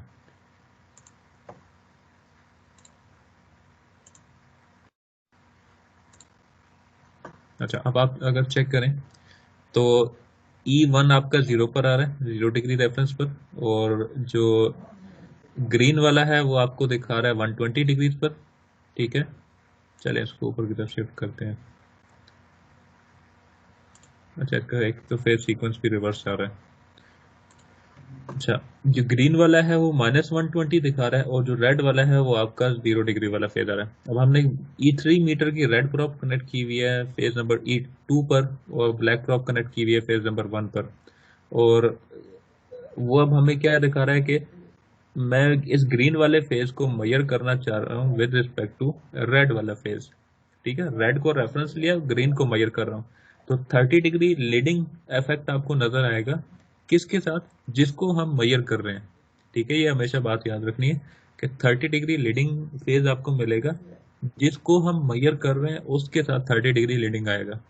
जैसे हमने रेड को रेफरेंस लिया, हम ग्रीन को मेजर करना चाह रहे हैं, तो ग्रीन को मेजर करना चाह रहे हैं तो जो लाइन वोल्टेज मिलेगी वो ग्रीन से 30 डिग्री लीडिंग भी होगी। ठीक है, इसी तरह अगर हम दूसरे फेज के लिए चेक करें, फेज नंबर 3 के लिए,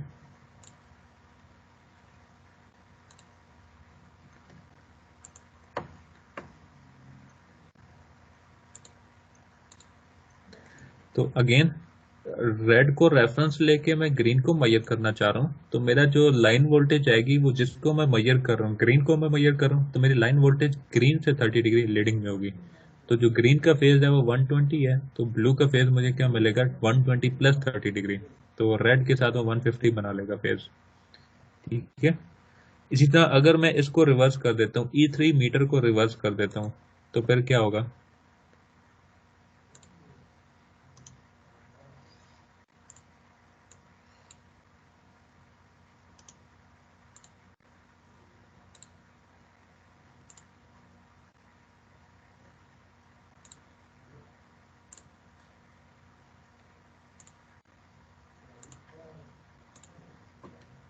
अब मैंने E3 को रिवर्स कर दिया। अब मैंने क्या किया, E3 की जो रेड प्रॉप थी वो मैंने कनेक्ट कर दी फेज नंबर 1 के साथ, और जो ब्लैक प्रॉप थी वो मैंने कनेक्ट कर दी फेज नंबर 3 के साथ। अब इसका मतलब क्या है कि मैं फेज नंबर 1 को मेजर करना चाह रहा हूँ with respect two phase number 3। Phase number 1 को 0 डिग्री पर आपको दिखाया हुआ है रेड कलर के साथ, और फेज नंबर 3 ग्रीन कलर के साथ यहाँ दिखाया हुआ है।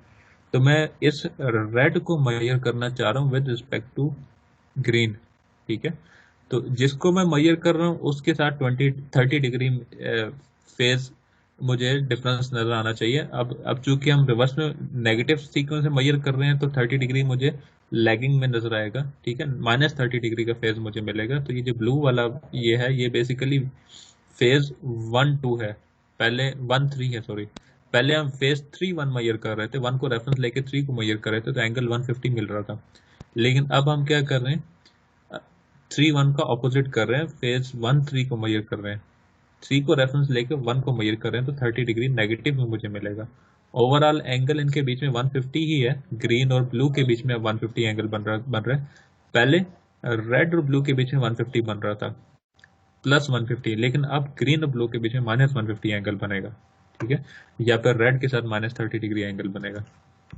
तो ये फेजर डायग्राम जब भी आप बनाएंगे तो मीटर्स का आपने ख्याल रखना है कि मीटर्स आप किस तरीके से लगा रहे हैं, किस फेज को किसको रेफरेंस रख के किस फेज को मेजर करना चाह रहे हैं।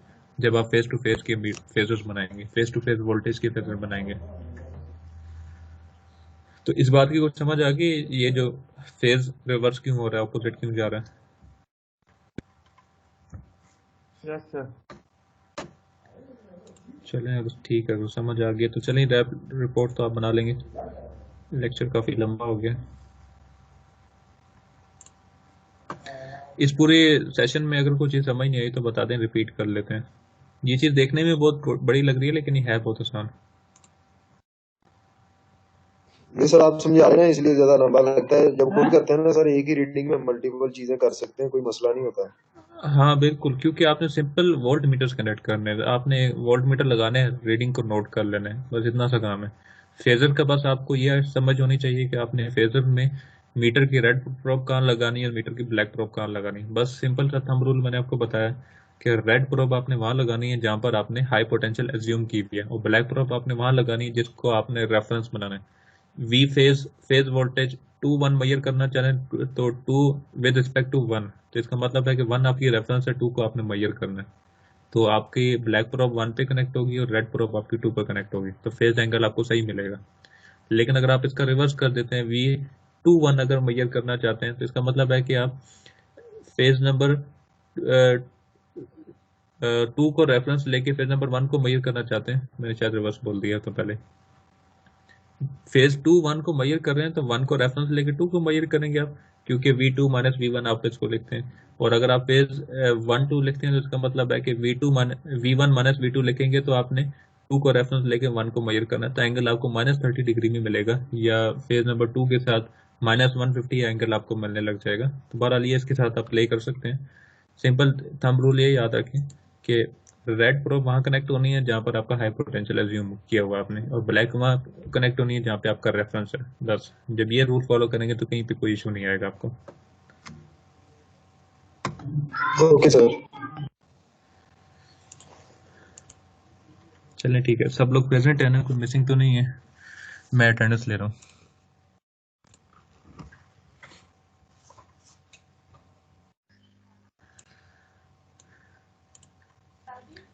ठीक है, मैंने अटेंडेंस लिस्ट डाउनलोड कर दी है, आप लोग अपने एंड पर ये लैब परफॉर्म करें, और ये वीडियो लेक्चर भी मैं LMS पर अपलोड कर दूंगा।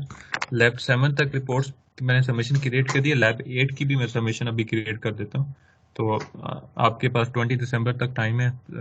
पिछली रिपोर्ट्स तो आई होप आपने बनाई भी होंगी पहले से, और आज की लैब की भी आप बना लें और अपलोड कर दें। Okay sir. ठीक है, आज का सेशन एंड हो गया। अभिषेक आप लीव करना चाहते हैं तो मीटिंग लीव कर दें। ठीक है सर, अल्लाह हाफिज। अल्लाह हाफिज़।